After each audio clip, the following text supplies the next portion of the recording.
You asked and Imperial listened. Due to extreme popularity and brewer demand, the A44 Kveik blend is being released as a year-round available strain. This blend of 3 proprietary Kveik strains absolutely loves hot fermentations, producing beers bursting with fruity notes of pineapple, guava, and tropical flavors. Use it for your summer blonde ales, your hazy IPA, or anything else you want to have a delectable fruity fermentation character. And A44 is absolutely perfect for those who may not have the ability to precisely control fermentation temperatures. Just pitch your pouch and let her rip. Pick up your homebrew pouch wherever Imperial Yeast is sold and place commercial orders at imperialyeast.com.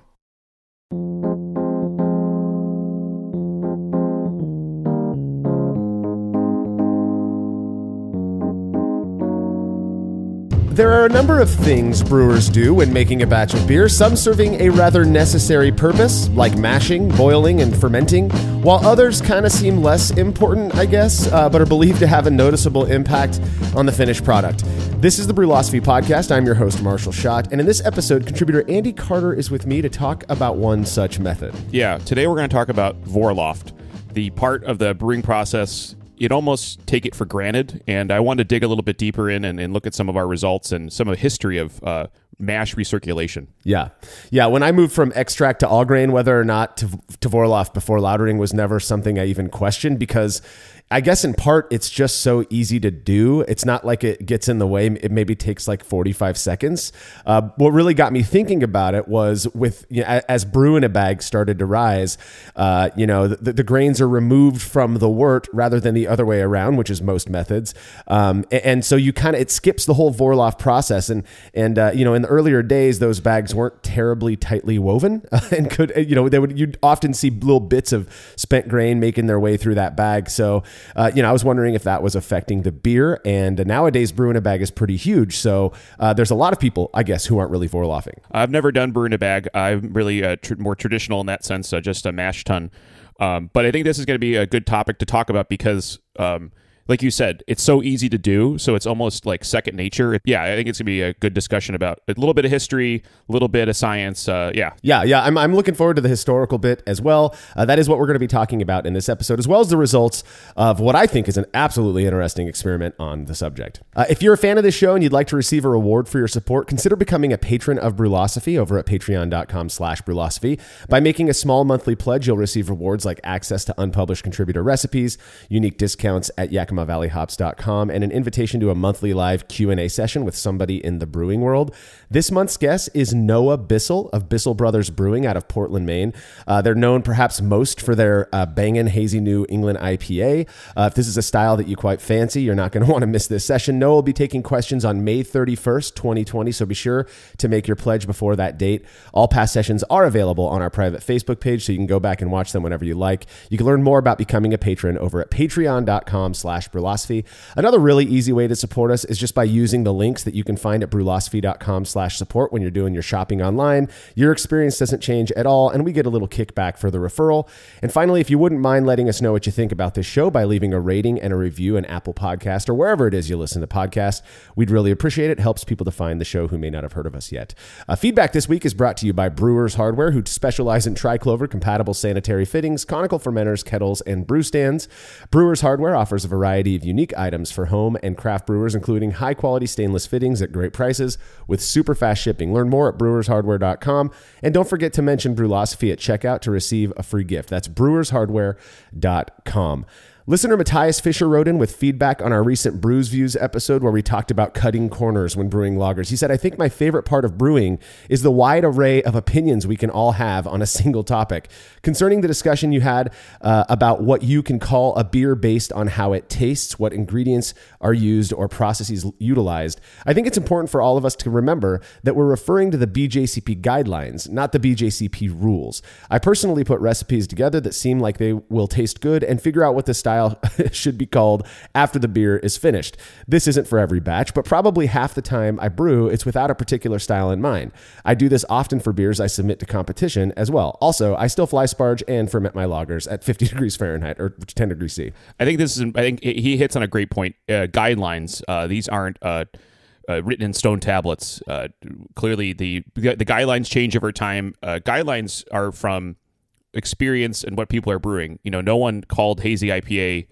There was a mistake, to be honest, 10 years ago. I vividly remember Mitch Steele from Stone Brewing posted an apology letter that there were some floaties in Stone IPA. Mm-hmm. He was apologizing. I'm sorry, guys, this happened, and now it doesn't matter. So, like the original, the other Michael Jackson, one of the guys that really set styles up, really codified that, and then BJCP later, just brew what you want to brew, come up with a name with it. I will say this, and I think it's important for guys that are entering competitions. Competitions are structured around specific styles. Now, there's open-ended categories. So if you're going to make a competition beer, you got to hit the style. But if you're going to make beer for yourself, make whatever you want. Who cares?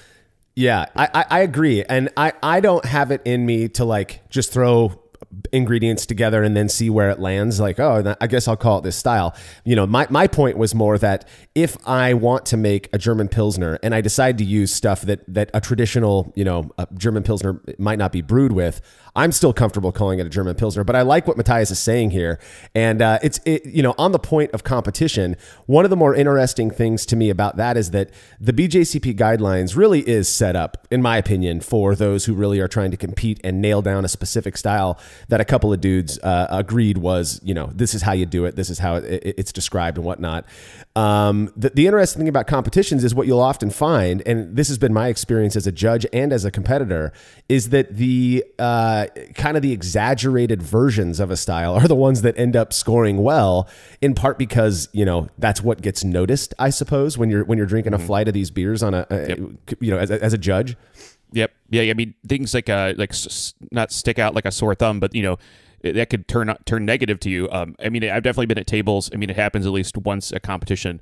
Well, there's this one. It's a lighter style, but this is more prominent than therefore. Yeah. And then you almost you don't fake yourself out. I mean, it gets out of style really quickly too. Yeah. So just watch out. But that's competitions. I think one thing I've seen, and I think people that are trying to respect traditions in the sense of historical, when they make a Pilsner, they'll say German style Pilsner. So in the style of that, right? So like and I have the same thing. I think I'm the biggest, abuser of the words goose and lambic, because I call everything I make goose and lambic, even though it has nothing to do with that whatsoever. Right. Well, I do appreciate the feedback, Matthias, and I totally agree that the various opinions make this hobby more interesting, fun, while I also understand that there are people out there who don't necessarily share our view, and that's completely cool with me. All right. If you have show feedback, you can send it to feedback@brewlosophy.com or drop us a note on social media.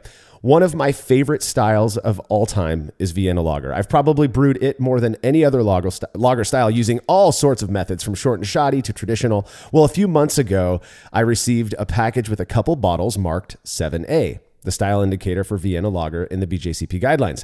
Unfortunately, this package did not include anything else. When people ask to send beer in for the Jersey and Tim review, I always tell them to include a note with their name and other information so that I don't forget what it is. I get a lot of beer submitted, and there's no way I can keep track of all that stuff. So such was not the case with this Vienna Lager, which I still shared with the guys. 1 minute beer review with Jersey and Tim. Pretty one. I don't think this doesn't have a smell. Huh? I'm not getting a smell. I don't smell either. But it's darker. I mean, that should give you a couple clues right off the bat. That's good. Ooh, that is good. Nice and smooth. Oh, and I waited for that like alcohol hit at the end, and there's not one. Not. Yeah. Oh, that's delicious. Oh, whoever you are, you killed it. This is perfect. Yeah. When you go to someone's house and they've brewed beer and they're like, I brewed this beer, and you have to act like you like it. You don't have to do this with this beer. Wow, this is good. We do that to Marshall all the time. All the time, dude. We do it all the time. I like it. Oh, but we don't know what it is. Have not a clue. But I mean, you've had things similar to this many times. We're not idiots. We've had things similar to this. We just don't know the names of everything, and we certainly don't know the composition of things. This is a delicious, darker beer. It's going to be a lager. What about us loggers? Hard-working men.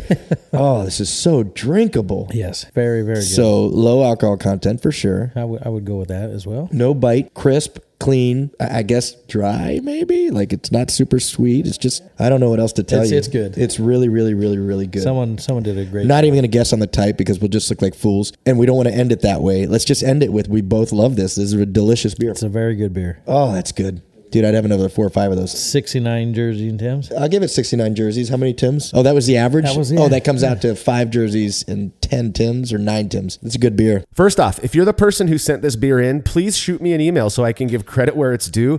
Not only did the guys love your beer, but I did too. It was an absolutely wonderful example of a Vienna lager that I, like Jersey, could have drank many bottles of. Great job, whoever you are. Yeah, I'm actually impressed, Marshall. You committed to opening it without knowing who it was. So, I mean, props to you for doing a leap of faith. Yeah.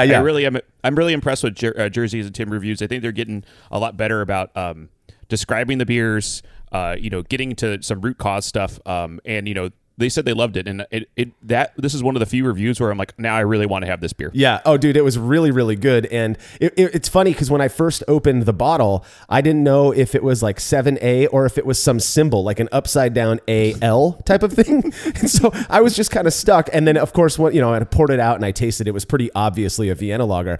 And again, I'm sure there's an email buried in my my trash somewhere with the guy's name on it, but I just can't. We've gotten over 140 beers submitted so far. I can't keep track of all the emails. So again, let me know who you are. I will give you credit. I would absolutely love to. Your beer was excellent. And if you'd like to have your beer or any other fermented beverage reviewed by Jersey and Tim on the show, you can email me, marshall@brewlosophy.com, and we will get you all set up. Just don't forget to include a little information. All right, we've got to give a little love to our sponsors. We'll be right back after this quick break.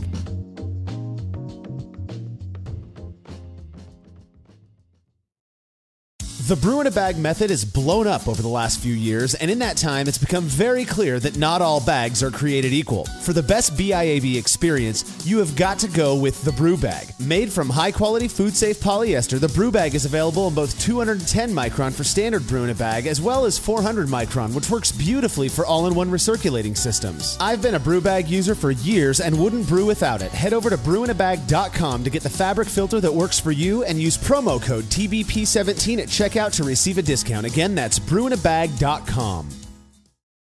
As every brewer knows, the best beer requires the best hops, which Yakima Valley Hops provides fresh from the source to brewers around the world, carrying everything from classics like Cascade to modern favorites like Galaxy and Mosaic, as well as other ingredients and gear. Yakima Valley Hops has it all. And don't forget to check out their new podcast, The Late Edition, where the YVH crew goes into depth on our favorite plant with industry experts. Head over to YakimaValleyHops.com now to see all they have to offer, and subscribe to The Late Edition wherever it is you listen to podcasts. Craftmaster Growlers takes traveling with and sharing beer to a new level. Made from heavy-duty stainless steel, Craftmaster Growlers are double-wall insulated and can keep beer cold for up to 8 hours. Unlike typical growlers, Craftmaster Growlers come with a swiveling tap and fully integrated CO2 regulator cap, allowing beer to stay fresh for 2 weeks or more. The square design takes up less space and will fit in most refrigerator doors, and every Craftmaster Growler comes with a 1-year warranty. There are 64 and 128-ounce versions available over at craftmastergrowlers.com. Have you ever thought about adding a port to your kettle but held off because you didn't feel like drilling into your gear or sending it off to have someone else do it? From the makers of the world's fastest counterflow chiller, the Xchillerator, comes the Hangover, the easiest way to add extra ports to your kettle as well as countless other options. Mount a faucet to your keg for easy portable pouring. Set up the perfect whirlpool arm. Hold a heating element in place. All of this and so much more without permanently modifying your gear. Manufactured right here in the United States, the Hangover offers brewers too many convenient solutions to list here. So head over to xchillerator.com today to see what the Hangover can do for you.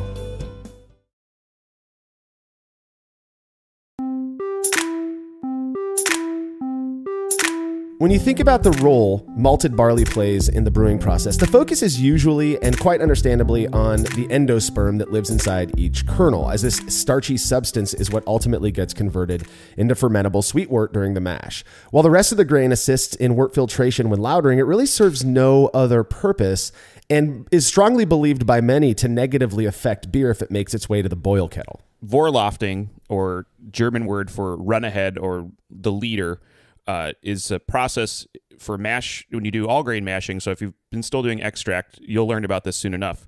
In an all grain, you do the mash, you set the temperature with water, and you go from 140 Fahrenheit to 160-ish, depending on how fermentable you want the wort. And at the end of the mash process, you recirculate. So you open up the mash tun, like my igloo, you open up the valve, and it starts to run off. It's going to be a little grainy.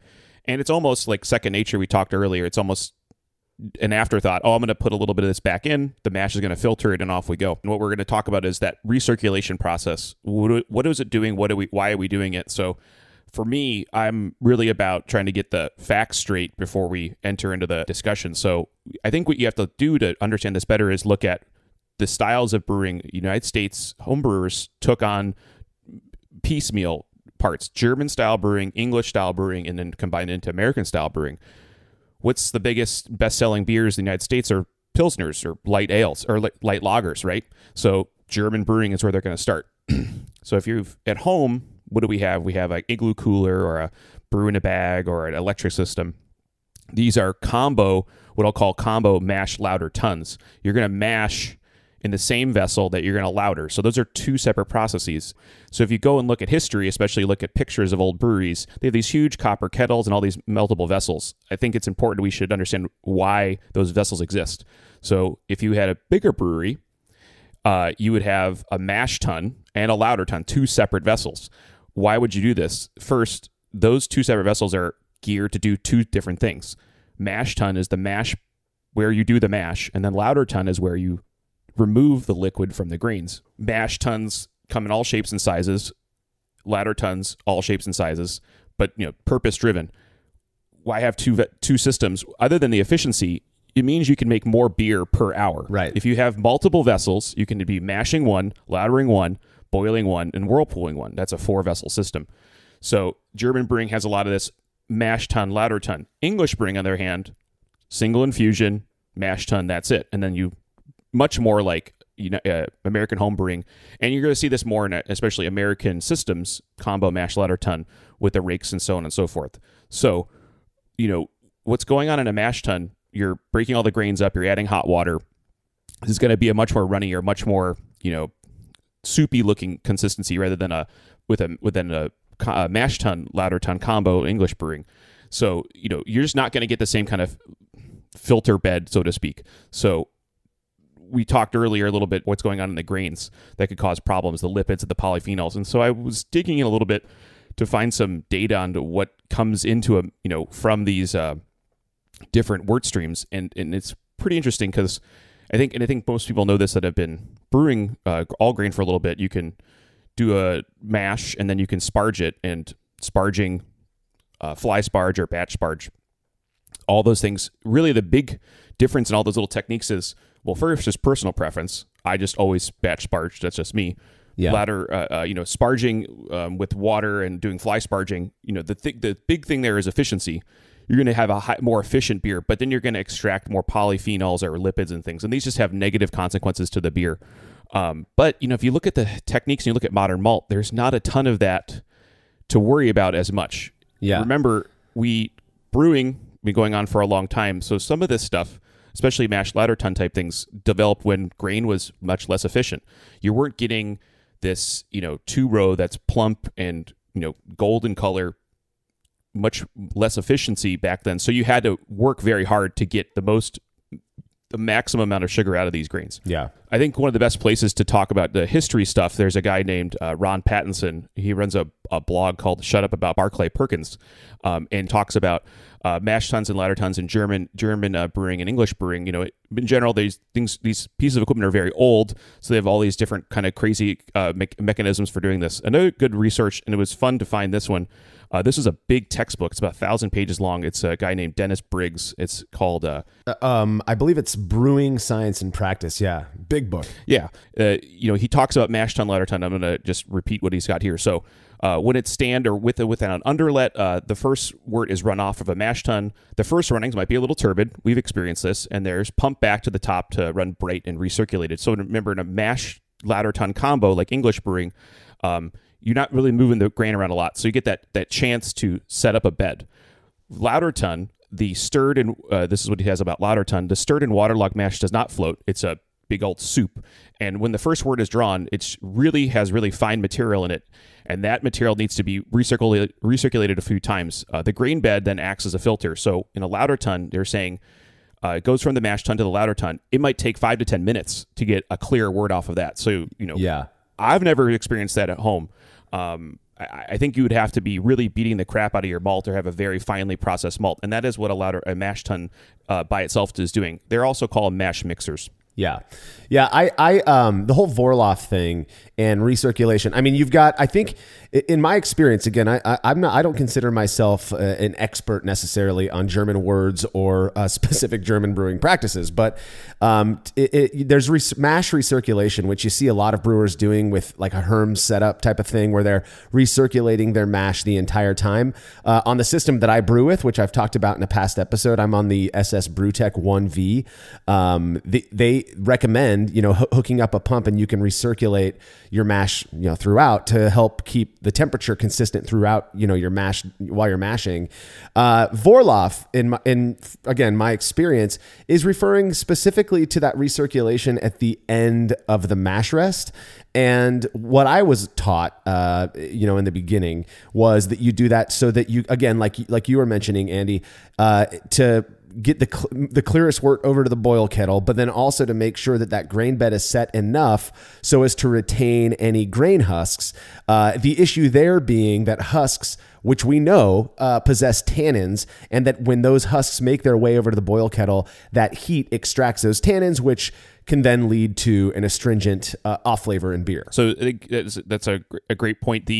There's these chemicals in the polyphenols and these chemical compounds that we know will cause flavors to not great flavors in your final product. I think the biggest thing you see is they talk about running off and don't going the pH too high or get the OG or the runoff gravity too low. Otherwise, you'll extract those tannins. I think some of this comes from history and just best practices and things. A lot of practices, what we've translated from professional brewing to home brewing, they care about that stuff because they want a consistent product. At home, you don't have the ability, the analytical chemistry to do it. So you're not as, you're not going to measure it. You're just going to taste it. A big thing, another thing is when we're brewing at home, we get a sack of malt that might take us 6 months, a year to go through. They're buying train cars. They need this stuff to be the same way every single time. So when they talk about mixing and matching, is they're trying to get a consistent product out, not necessarily the final product has got to be the same. They'll do it through taste testing, but they can measure this stuff way better than we can. Yeah, oh yeah, yeah. And I guess there's we make this comparison a lot. We talk about on the commercial scale versus on the homebrew scale, and I know that we've got a lot of commercial brewers, craft brewers who listen to the show as well. So I think about things like you've got the astringency concern. Okay, a commercial brewer has to make sure that their product is good because they're making money off of it. Hopefully, right? Yeah. And then also the more stuff that makes it over to the kettle that doesn't need to be there, the less actual volume of beer that you can produce in the end. And again, they want to maximize profits. In order to do that, they need to maximize volume as well. I don't know if I do wonder, like on a commercial system, let's say a 15 barrel, typical kind of craft brewing sized system, if you failed the Vorlauf, if you failed to recirculate, I do wonder like how much grain would actually make its way over to the kettle. I can't imagine it's too much, but perhaps, Yeah. I think another thing, about consistency is you can be consistent for consistency's sake and or for flavor. And I think, for those systems, they're designed almost just to kind of like not automatically, but you'd be hard pressed to put a ton of grain into the boil kettle, just because how the nature of the pumping and stuff. Another one is, and we don't do it at home, of course, is extraction efficiency of the grain versus the capital cost. If I need to have 4 vessels, I'm going to have a ton of sunk cost up front. I might get the most efficient product, the most sugars per dollar spent, but that's a lot of upfront cost for us. We're just making it as not as cheaply as possible, but as the efficiency we want out of it. That being said, I don't know of any home brewer that does mash mixing and lauter tons as complicated as these amazing German brew systems is. No kidding. The one thing I did find, and I was reading the other books, the Michael Lewis brewing book, I think this is a good quote. I'm taking it out of context a little bit from what we're talking about, but he has this. There's a modern tendency to assume that traditional brewers developed certain arts and practices for real, i.e. biochemical reasons, although they did not necessarily understand those arts in scientific terms. For example, in modern times, low temperature hold of a double mash has been ascribed for the biochemical function of protein denaturation and digestion, the protein rest, where in fact it may have served the brewers of 150 years ago who invented the procedure a more prosaic but vitally important function of cooling the boiling cereal adjunct. So, a lot of these things we hold them to in a regard of we have to do it, but they just kind of traditions get passed down for better or worse. And I think the other point, I was going to say the same thing you said about I don't want things that aren't beer in my final kettle. We talk about mash efficiency, but you have your whole brew house efficiency. You're going to not move grains, raw grains into your final into the fermenter.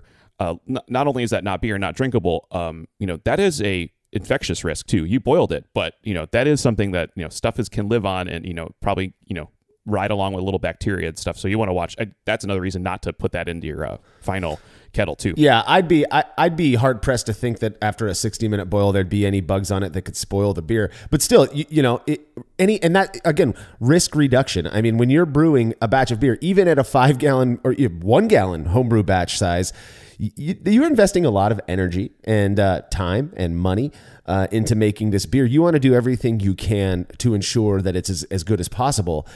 Again, I mentioned it at the top of the show.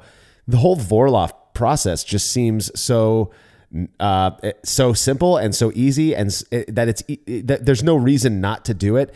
For me, again, the whole brew in a bag thing is what caused me to question this, because you've got people who not only are not Vorlaufing, so they're not setting a grain bed, they're pulling these grains out and then squeezing the hell out of them to get every last drop of wort.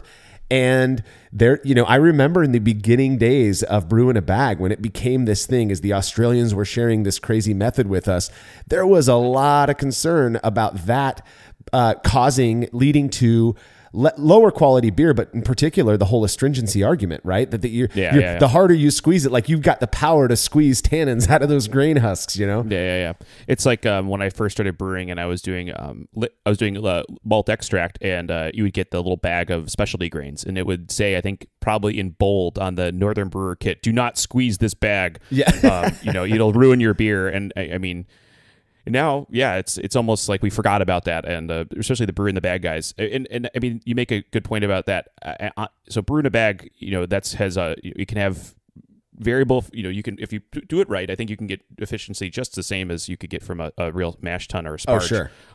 But the difference is, if you have a lot of grain, you have to squeeze it. So you're almost signing up for doing the wrong thing. But I've had a few of those taste fine to me. So I think we're learning that why you do this, well, a good idea, maybe it's not as necessary just because of what we've been finding in new techniques in brewing. Right. Well, and I think it's one of the nerdy things about what we do here at Brewlosophy is we like to kind of dig into even the seemingly innocuous stuff, and look at it and kind of and learn more about it. And I love, again, Vorlauf, like you mentioned earlier, is a very historical thing, and there is a lot. There is a lot of appeal to antiquity that occurs in brewing in general. We do what they were doing hundreds of years ago, oftentimes without questioning whether it's still necessary today.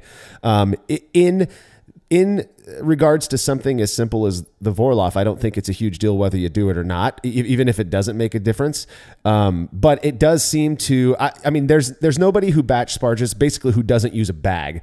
I know a lot of people batch sparging now are using like a mash filter that's basically a brew in a bag, but they're still lautering the same way.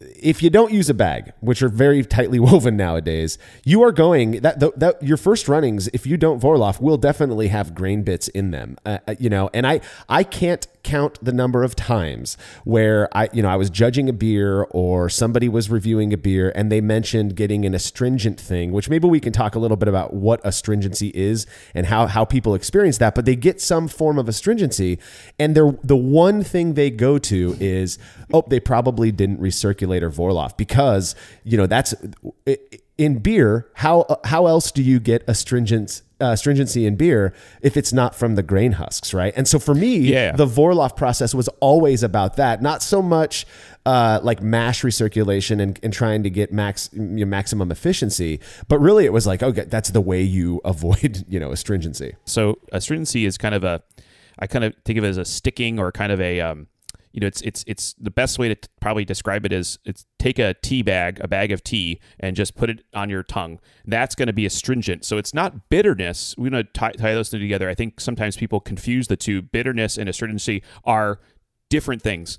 Astringency is more of a lingering on the palate. If you have a beer and it's ridiculously bitter, like a big double IPA, and you can get bitterness that's upfront, but then the long tail on your palate where it just kind of sticks around and you're like, what is that?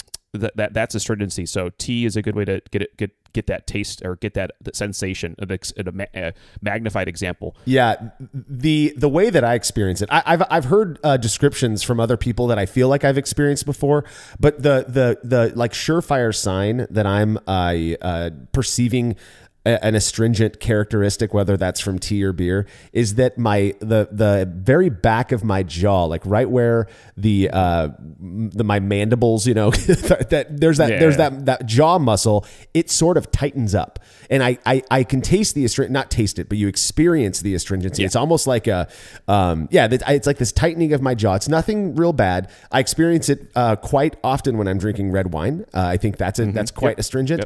Yep. If I'm eating grapes, even there's tannins in those grape skins that'll cause it to happen. And that is one of the ways that I experience that astringency. And I've definitely had it in beer, and I always assumed, I'd be one of those people who noted, next time Vorlauf or consider recirculation, picked up an astringent note. Another way that I've heard people describe it, and I think this is kind of what you were getting at, is as like a fuzziness on your tongue, kind of like a fuzzy feeling on your tongue. I feel like I've experienced that, but I'm also, aware that bias and hearing somebody smarter than me say it might make me feel like I've experienced it. I think another thing here to I think we were nailing or circling on another thing is when you brew and then submit your beer to competition and then you have a problem with it, you're getting two different you're getting your opinion and you're going to get someone else's opinion. You're trying to merge the two to make a better beer or that. And when someone says, oh, Vorlauf, and then you're going to repeat that. Yeah. And then it's going to just keep going, right? The definition of a literal meme, just keep using this term. So, but I think you're right. Tannins, another, say from when you say red wine, that's oak.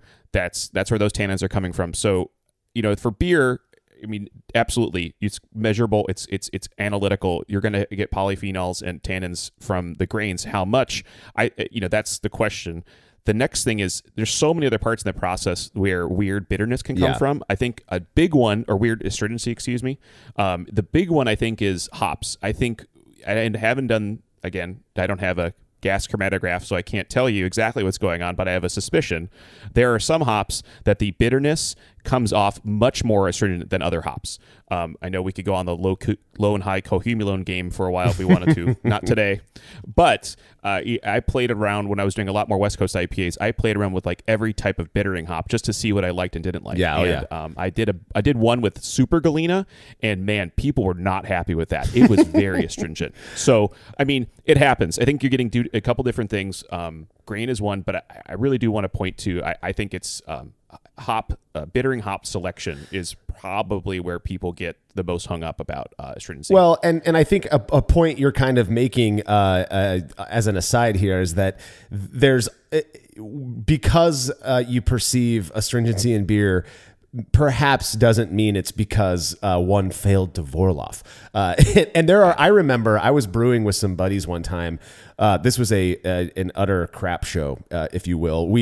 I started at around 11:30, and one friend showed up, and so I'm in the middle of mashing, and we start having a couple of beers, and then he calls another couple of friends, and they show up. I was making a Vienna lager actually, and so we get to the end of what ended up being a 2-hour mash, and because I was having fun with my friends, and I just started collecting the wort in the kettle, and I didn't even consider Vorlaufing or doing that end of the mash recirculation, and that wort went right into the kettle. I brought it up to a boil. I went inside, forgot that it was boiling, so 2.5 hours later came back outside, and it was at the end of that brew day where I was marking down my notes going, holy cow, this is just the batch from hell. I didn't Vorlauf. It's probably going to be an astringent mess. I boiled it for way too long. Lo and behold, I mean, it was a really good beer to my palate. There was nothing wrong with it. And I would have expected, that was probably my first experience anecdotally skipping that Vorlauf step, and there were 100% because when I went out there to rack that wort into the fermentation vessel, there was definitely little bits of grain that were on there. And like I said, if you're not using a brew in a bag for your mash filter for your lautering device, you won't see it. Those grains coming through, flecks of grain coming through. It's not a small amount. Yeah, I mean, same thing. I've been doing the mash tun on the Igloo, and that's what's nice about that is that filters the mash itself creates a really nice filter. I mean, that's the whole point of this, right? That using the mash, using what we're given to make the beer clear and prevent it. What I've been playing with the electric systems now, the Brewzillas, they run a little bit differently, and I'm noticing since it's a combo mash lauter kettle, I'm definitely getting more hot break. I'm getting more stuff. So the thing though is, if I say that because now I'm not having two separate things, not removing the liquid and moving it to some other vessel. I'm doing it all in the same thing. I was seeing, these first few batches way more hot break, and I'm like, okay, now, oh no, the boogeyman's out. The grain, there's some grain in here still. These beers have been, I can't tell any difference. So I mean, they're tasting the same. I think that this specific area of astringency and is it coming from grain and not grain? I think other parts of the process are where that's going to become a bigger factor, and I think this has to be another thing of these were techniques that were developed in professional settings for very different reasons, and we're taking parts of it. And honestly, if Vorlauf was more complicated, I bet way less people would do it. Yeah. But it's so easy to do that it just is second nature. Yeah, and I honestly believe that's what it is. I mean, you and I have both talked about our anecdotal experiences skipping a Vorlauf. I mean, I'll tell you, back in the day, before I was brave enough to experiment with some of this stuff, I'd pull 3 or 4 liters off of every batch, throw it back on top, very gently put it back on top of the grain bed, and then collect my sweet wort. Even before I switched to brew in a bag, there were times, like I mentioned before, that you'd see these bits of grain husk floating around in the wort. It would freak me the heck out. We've got to get to a quick break, but when we come back, we're going to be talking about an experiment we performed to provide a little bit more clarification on this topic.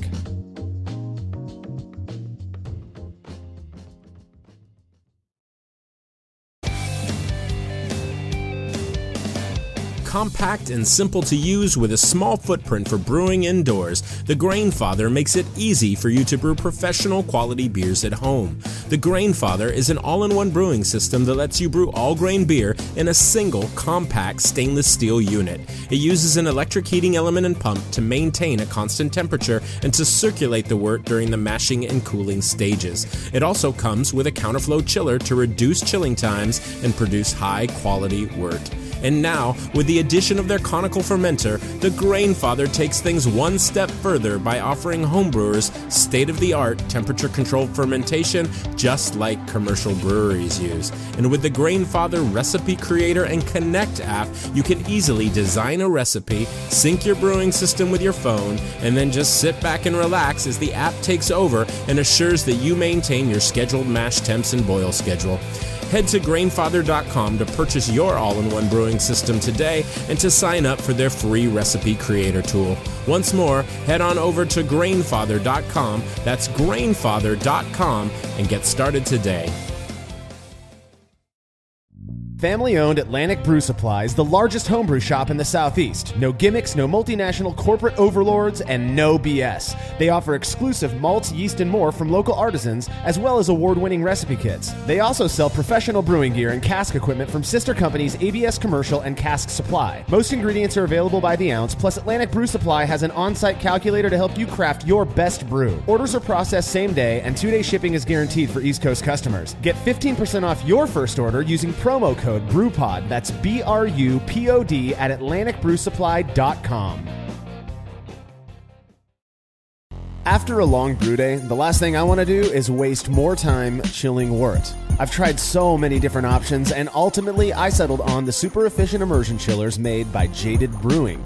With the King Cobra and Hydra, I'm able to chill my entire batch of wort from boiling to just a few degrees above groundwater temperature in as little as 6 minutes.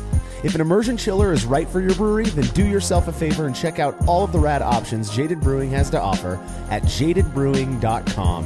And be sure to let them know Brewlosophy sent you.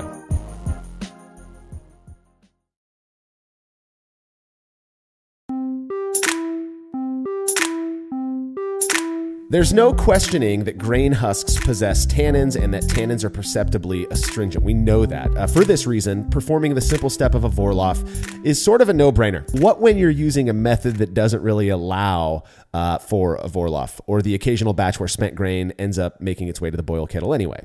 Well, contributor Ray Found was curious to see for himself and performed a really neat experiment to test it out. He started off by making a 10-gallon batch of Vienna lager, so all one single mash.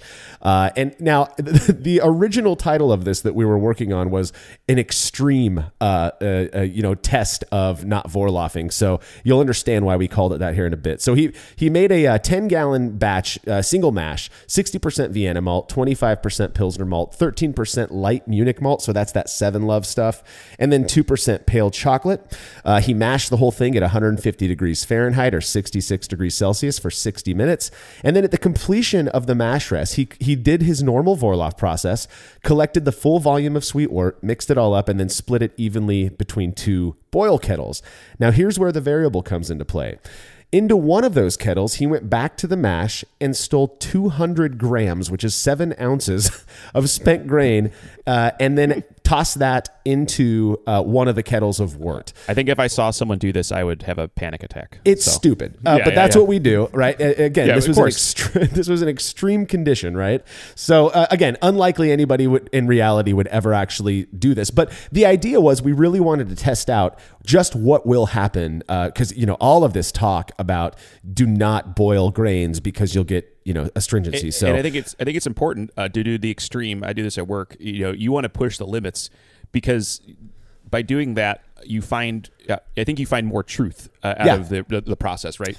Well, to me, if you test the extreme and you don't taste a difference, then it speaks to, now we can't say with certainty, of course, got to put that disclaimer in there, but it speaks to that if, the more realistic situation, you're far less likely to notice a difference. So if you can't in this extreme one, so I think it's interesting. Anyways, he goes on to boil each of these batches for 60 minutes. One of the things I was kind of curious about was how that added grain, 200 grams of extra grain, might affect things like OG and such.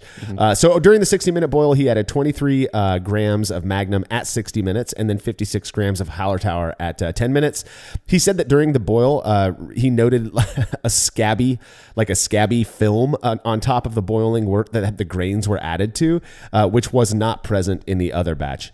Anyways, after the boil, the wort was chilled and hydrometer measurements were taken that showed both batches hit the same exact 1048 OG. I think that's interesting, because I would have expected even just, maybe 1 or 2 specific gravity points different, higher, in the batch that had the grain added to it. Yeah, for sure.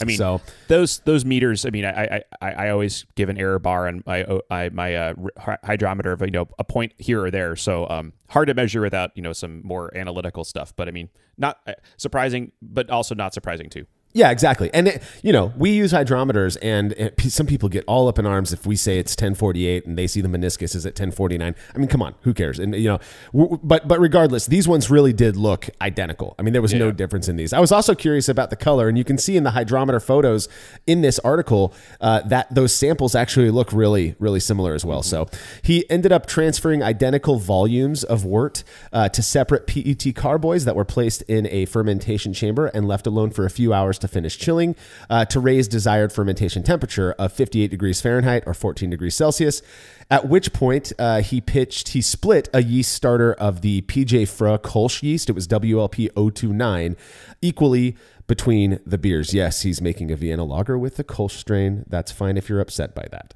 Yep. At this point, the beer started to ferment. He said that he noticed no real difference in fermentation activity between the beers.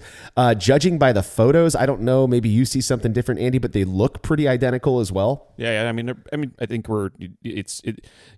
we think that doing that, I guess I would imagine, someone would guess a color change or something like that. But to me, I'm not seeing any differences. I mean, at this point, these beers are looking very, very similar, despite this extreme, quote unquote extreme difference in spent grain being present in the wort.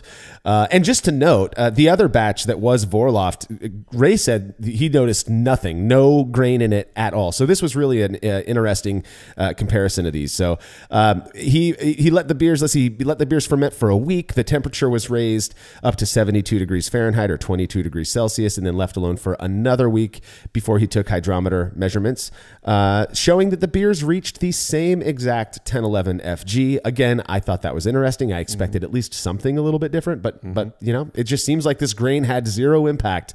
I mean, again, I think, surprised, not surprised. In the end, what we're testing, when we do these experiments, there's obviously something prompting it, and the prompt here is, are we going to get a difference? Then that's the experiment.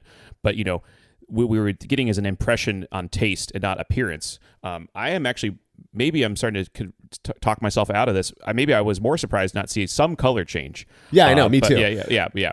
Just some small difference. I not necessarily that I was like married to the Vorlauf thing as having a big impact, but I just expected there to be something. And at this point, there was no differences objectively. So in FG and OG, and apparently no differences in the appearance. So, after these beers were done fermenting, so he cold crashed them. He did find them with gelatin, which I understand people have issues with, but and then he transferred them to kegs and carbonated them up. After 2 weeks of conditioning / lagering in his keezer, Ray began serving them to tasters. Now, to my eyes, those beers, before we get into the experiment results, those beers looked, first off, beautiful, and second, identical. There was nothing different about them. We talked about filtering or recirculating. The entire process of brewing involves letting things settle out. He's gone now through 4 weeks of brewing, 2 weeks of conditioning. No color change. I'm kind of impressed. Otherwise, would there be a haze? I would have almost expected more of if there was really polyphenol content, a more permanent haze to the grain boiled beer, but no. I expected haze, and the other thing is they talk about lipids in grain husks. I expected perhaps less head retention, and that didn't seem to be the case. Ray said that in terms of the appearance, the way that these beers looked, that there was nothing different about them. Ray went on, he obviously was drinking these beers and comparing them a whole bunch. He actually said that in the beginning, when he started sampling these beers for himself, that he hated the batch that had the grain boiled in it because it had a sort of a what he says is a twang that he associates with liquid malt extract. I think that's really interesting. So again, bias could be at play here. He knew what was going on. He was raised at the same time in brewing that we were, where you just Vorlauf, you don't want to boil grains. He also noted though that this characteristic seemed to fade over time. But still said that he was able to consistently tell the beers apart in multiple semi-blind triangle test attempts. So to his palate, these beers were different. There was some negative impact, again, subjectively from Ray, that boiling all of those grains in the beer had. Now, he went along and served those to 23 participants, out of which 12 would have needed to identify the odd beer out in order for us to say that it was significant.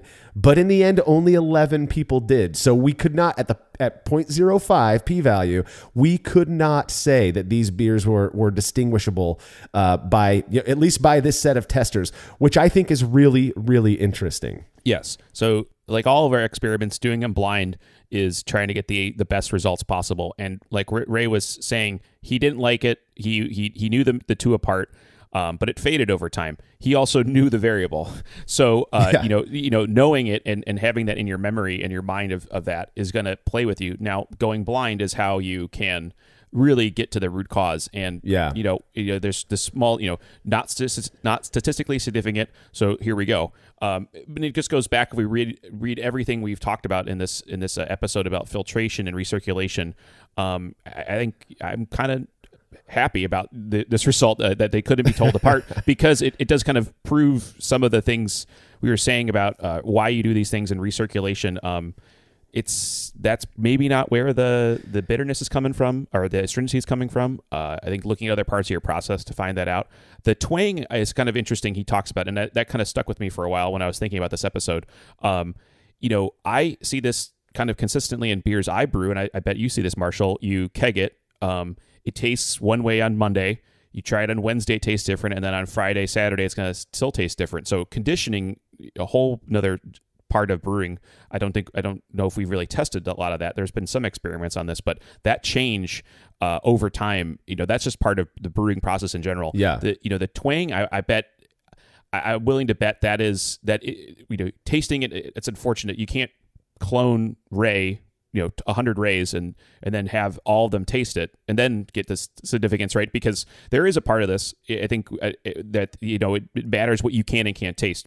Some people can't taste diacetyl. Some people really taste diacetyl. So he's more sensitive to stringency, whereas other people's palates might not pick it up. So that was my take as well, is that there is a possibility, a possibility. I'm not saying that this is what it was, that Ray has a sensitivity to astringency. I mean, the word twang, which is what Ray used, really does sound like the way I experience astringency. It does. Yeah. So it's possible that it wasn't bias at play.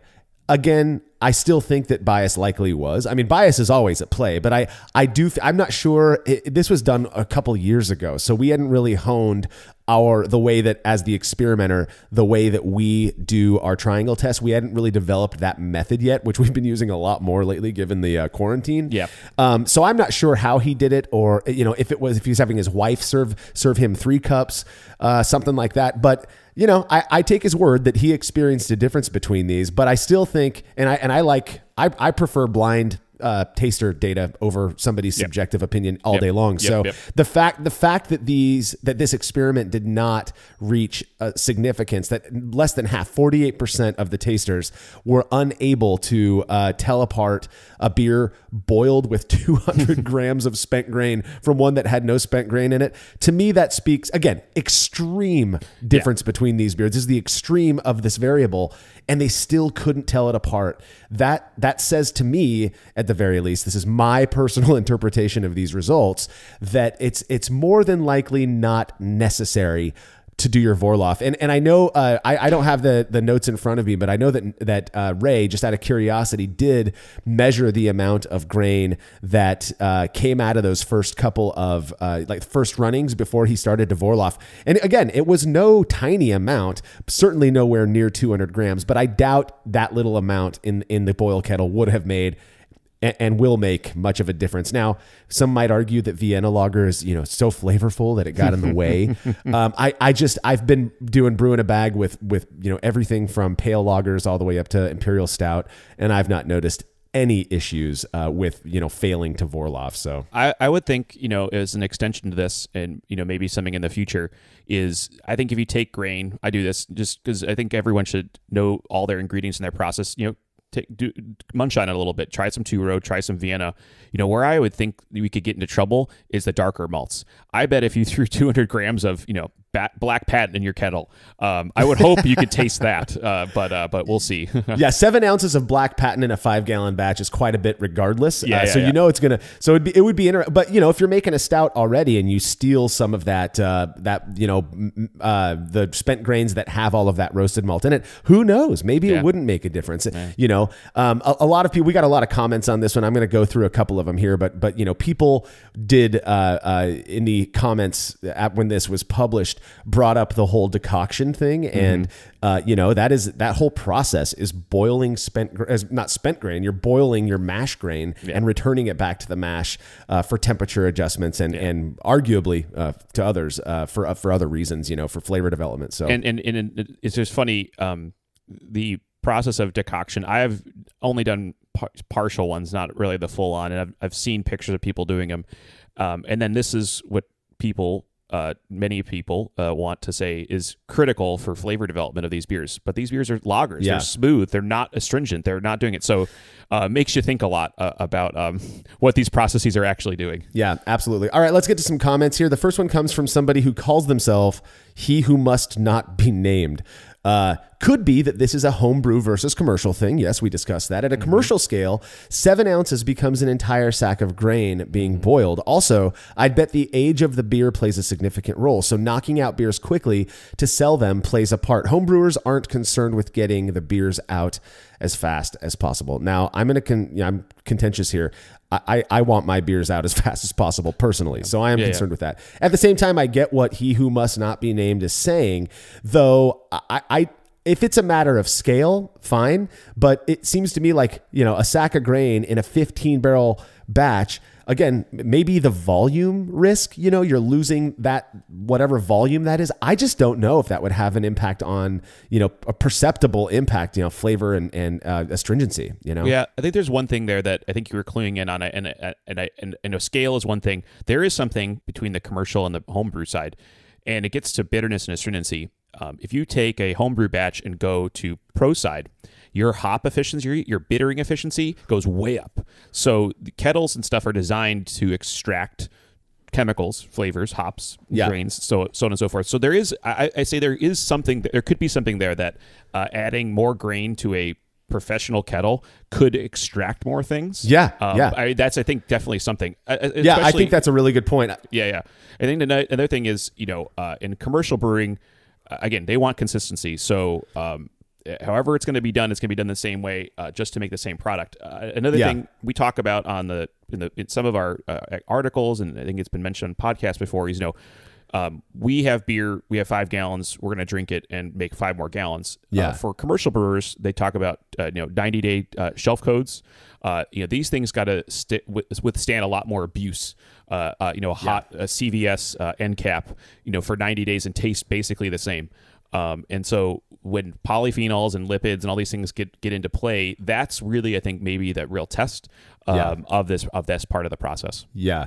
No, I think you make some really good points there. And the only other thing I can think of with he who must not be named's comment here is that, yes, conditioning may very well play a role. And there is an element of lagering, polyphenols, we know, precipitate out. And it might take a while. But if that is what's causing that astringent character from boiling grain, then perhaps it does fall out over time. So, all right. Chuck and Brew says, sometimes I get a similar scab during the boil, but I haven't detected anything wrong with those beers. Yeah. I think people are seeing, like I said earlier about my Brewzilla experience, I'm getting a lot more hop break.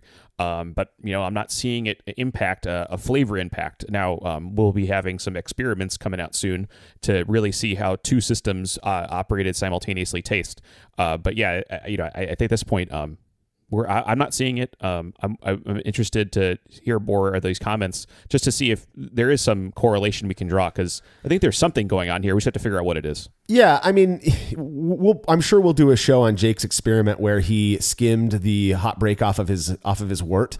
But that, there used to be a lot of talk back in the day about the impact leaving that stuff in the beer can have on the perceptible qualities of the finished beer. I've just not experienced that. Since I've moved to brew in a bag, I've noticed a bit more foam, at the beginning of the boil that all ends up getting, reincorporated back into the wort during the boil. And I mean, I maybe side by side, if I compared, my electric brew in a bag system to my old, batch sparge setup, maybe I would taste a difference. I don't think that it would be a qualitative thing, though, like one's better than the other if they're different. We talked about this in our last episode, is that just because something's different doesn't necessarily mean one is worse. So a lot of people are just leaving that hot break on there, leaving that scab, if you want to call it that, on there. And it's really, now I will say, that wort had something that looked pretty gross on the top, and the fact tasters couldn't tell them apart still says that leaving that stuff on there didn't seem to have much of a difference. So all right, next comment comes from Paul Johnson, who says, last weekend, which was like 2.5 years ago now, I brewed an Augustiner lager beer, Hell, and I managed to get a few handfuls of grain into the boil. I worried about my fermenting beer and how I may have ruined it. Then I wondered, isn't decoction the same thing in a way that I did? This experiment makes me think the beer will turn out just fine, especially after a couple weeks of lagering. I'm not sure how you accidentally get a few handfuls of grain into the boil, but I think there's some other things at play here, perhaps children around or things like that. Yeah. That's funny. I'm honestly, I don't know how you get a couple handfuls of grain in there. Maybe kids were playing. Maybe it fell out of the sky. Who knows? Yeah, but who knows? I'd be interested to hear from Paul, since it has been a couple years since this article dropped, to hear about how that beer ended up turning out. I think extended cold conditioning, particularly when the beer is a lager style, can really cover up. Or not fix, I shouldn't say that, but can really mellow out certain mistakes maybe. And so perhaps that helped him out as well. Yeah. I mean, that's kind of the reason you lager is a historical process, and it does make it huge flavor impacts. Like Ray was finding, the days, the weeks that as they went by, the flavor changed. Sure. And I mean, this stuff is, there's yeast that causes astringency. I think we didn't even mention that. I mean, if you have enough yeast still in the in the beer, you can taste it. Oh yeah, yeah. So there's all these different parts. But again, and then back to the decoction thing. I mean, you're beating the hell out of that grain.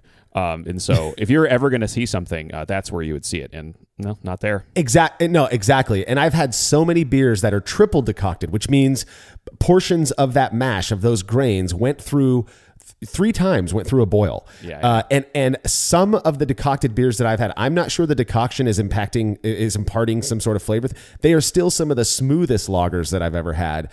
Absolutely delicious. I mean, Annie Johnson is known for her Czech Pilsner that is phenomenal, and it's triple decocted. So I guarantee you there's no astringency in that beer. So yeah. And we have a lager brewery up here, Enegren Brewing Company, and they're very traditional German style beers. I mean, they're going to do all that stuff.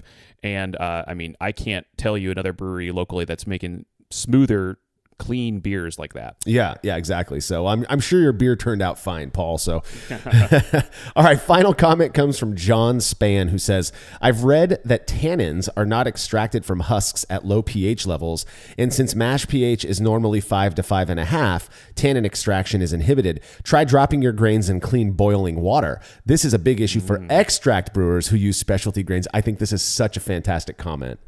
I think nailed it. We didn't get into the pH and all the other things of mashing because this is really about the recirculation part. But I think I said early on in brewing I was doing liquid malt extract and specialty grains, and I it's been so long, and I would like to go back maybe and try it again. But I do wonder. I started adjusting my pH of that specialty water a little bit, like add a little lactic acid just to feel better about it. No, I think you nailed it right on there. This is all chemistry related. pH of 7 versus pH of 5, huge difference, especially for what enzymatic processing is going on and what you're going to pull out of stuff. That is a good question. Yeah. Well, so he says it's a big issue for extract brewers. Well, what are most extract brewers doing? When I was doing extract with steeping grains, I would take those grains in a little bag and I'd put them in hot water and I'd let them sit there for a long time, and then 15 20 minutes or whatever, extract all their goodness, as I was told, and then I'd go back and I would add that liquid malt extract, which would basically presumably adjust that pH down a bit from where the water was. I never measured back then because I wasn't into that when I was brewing extract, but wow, does that make sense to me, right? And then so many people talk about extract twang, and I just can't help but wonder if perhaps it's because if it's a real astringent twang that comes from. As an aside, how many times when you were brewing extract with steeping grains did you start heating up the water as you were steeping, and you walk away and it's boiling now and it's got these grains in there, you pull those grains out? It makes so much sense to me that the pH of that water being so much higher relatively than the pH of wort or the mash would lead to more extraction of those tannins. And then, you carry on, you add all your liquid malt extract, you ferment it out, and lo and behold, you got that extract twang thing. Maybe it's not from the extract. Perhaps it's from those steeping grains. Yeah, I think that is putting the pieces together on this I think that's great. Yeah. I mean, you're going to lower the pH a little bit from the grains because they're going to lower stuff, but nowhere near as much as a bunch of 2-row will. So well, yeah. And you're adding those grains to water and not a mash, not the wort, Yeah. you know, and potentially bringing it up higher. I don't know. It makes sense to me. There's no way for me to know that that's exactly what's causing that extract twang that I tend to perceive, but I think it's a great comment. So I appreciate that, John. That does bring us to the end of another episode. We really dug deep into this very, very small and again, seemingly innocuous process of Vorlauf. Is there anything else you want to say about Vorlaufing, Andy? I think, like we said at the top of this, it's almost this throwaway part of your process. You just do it. And I'm not going to stop. I'm going to do it with the new systems. I'm recirculating actually most of the time to keep the mash tun hot with the electric elements underneath. In the end, I want to be consistent in my brewing. So I think people doing it or not doing it, pick one. And so you can track your processing the best. Yeah. And the other thing is I just want beer at the end. I don't need grains at the bottom of my fermenter. So I'm not going to do it, but I'm not going to stop. But Yeah. Honestly, this is one of those ones. I'm not one to tell somebody how to brew anyways, but if you Vorlauf, I don't think you're hurting anything. If you don't, I also don't think you're hurting anything. As a brew and a bag guy, it's just not something I worry much about these days. Though if I was still brewing batch sparge or using a proper MLT, I'm sure I'd keep doing it because it just is so easy and it doesn't really matter. So, all right, you can learn more about the experiment we discussed in this episode by clicking the link in the description. The Brewlosophy podcast is made possible by the generous support of our sponsors as well as all of our rad listeners. We seriously could not do this without you. Cheers to everyone who has subscribed and left a review of our show. It makes a huge difference. If you haven't yet, please consider doing so. Head over to brewlosophy.com/support to view a list of ways you can easily help us to continue producing this podcast. If you want a reward for your support, visit patreon.com/brewlosophy. Thanks again for listening. We'll be back next week with another episode of the Brewlosophy podcast. Until then, think beer. Start off the morning with some hot tea, lemon and honey cause it soothes my throat. Put some herb in the bowl, yeah, it's homegrown. Ain't gotta go through the middleman no more.